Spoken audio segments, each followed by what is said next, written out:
still excelled and achieved. Then in 1863, we thought that we were freed, but you denied us our freedom for 2 more years. This is why we celebrate Juneteenth, our Independence Day. Deep words from DeAndre Black Eyes Hawthorne. Not only is he a mentor to Black youth in our city, but he's also a poet who crafts impactful messages through the art of poetry. And in the fight for social justice, he says this weekend's violence is not helping the effort. He joins us now to talk a little bit more about this issue facing Chicago right now. DeAndre, thank you so much for joining us this morning. Thank you so much for having me, Anita. Well, you know, this weekend we had more than 100 people hit by gunfire and more than a dozen people killed by that gunfire. And this hits you hard, especially because you lost one of your friends as a result of this gunfire, right? Who was he and what happened to him? Yeah, so there's a young man who's the brother of my godson, Darian, and he was shot and killed. It happened about 7 o'clock p.m. on Friday, and we got the call and we got the news. And it just brought me back to my nephew who was murdered over 2 years ago. So, you know, unsolved mysteries, and it's just hurtful to see young people losing their lives at the rate that they're losing their lives. And I have to say it, and it's not favorable when I've said on social media, but Black lives would never matter to everyone else until it matters to us first. Well, that's what I was just going to talk to you about. As an African American, as an activist, what are your thoughts about all of this violence we see unfolding in parts of our city? It is happening in Latino areas as well, like Little Village and some of the Pilsen area, but predominantly it's happening in areas where you see mostly African Americans. What are your thoughts on this? Well, make no mistakes.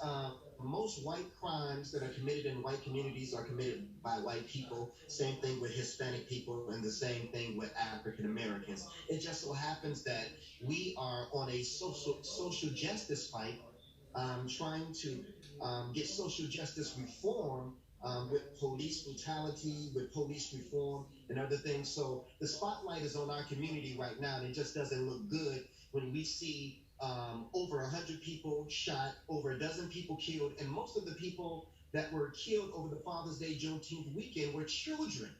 You know, and those are the things that hurt my heart, because I'm out here in the communities doing the programs and mentorship workshops, and I hate to see life lost, especially young life lost. Absolutely. So what do you see as a solution in this? Because we see the marches for peace.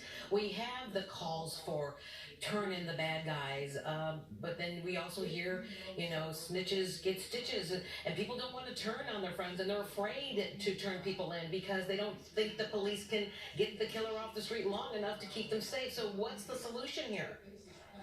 Well, we have, Anita, you've heard me use the term full court press many a times in several of our interviews. Let's talk about the community's responsibility, first of all. If you know someone who has committed a crime, it is upon you to turn that person in. There's no reason why the killer of a 3-year-old teenager should be still walking around when you know who they are. Their faces plastered all over social media. But let's also talk about the responsibility of the mayor, of the Cook County Board President, of the governor. You were out there every day giving press conferences talking about COVID-19. And then when the riots and looting happened, you came out again. Why are you so silent? When the numbers in our community reach over 100 people shot, over a dozen people murdered, where's your press conferences every day when it comes to that? Also, tip dollars and funding. We spend so much money building up downtown Chicago. Why can't we reassess and reassign these funds to build up the south sides and the west sides of Chicago? We have a responsibility for the spiritual community and the churches. I always said, stop paying your tithes if your church is not involved in solving some of the issues in our community. There's no reason or way why you should be going to a house of worship every Sunday and then they close their doors Monday through Saturday. So there's a lot of things that we need to do, Anita, and it's going to take all of us to get involved. Well, how do you get that message out to people then? How do you do it?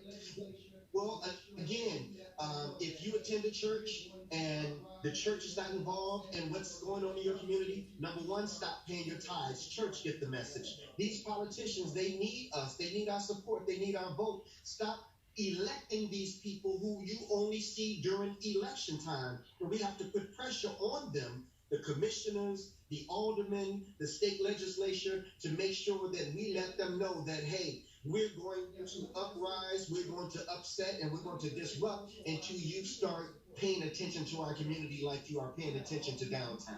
Well, DeAndre, Black Eyes Hawthorne, I want to thank you this morning for coming on the show, giving us your perspective. I know you care about your community, and I'm really sorry about the loss of your friend. Hopefully police can figure out who was behind that. We want to thank you. And of course, if people want more information, you can go to impoet.org. What are you going to say? And let me just, those who are watching, if you want to support, because many people want to know what they can do. We have all these youth-related programs through Poet and the Legends of Chicago Hip Hop. Go to the website, impoet.org, and that poem that you heard at the beginning of the segment, for any donation, you can get that poem, and it would help us in our efforts to change our community with our programs. All right. I love it. Thank you very much for your time this morning. Thank you.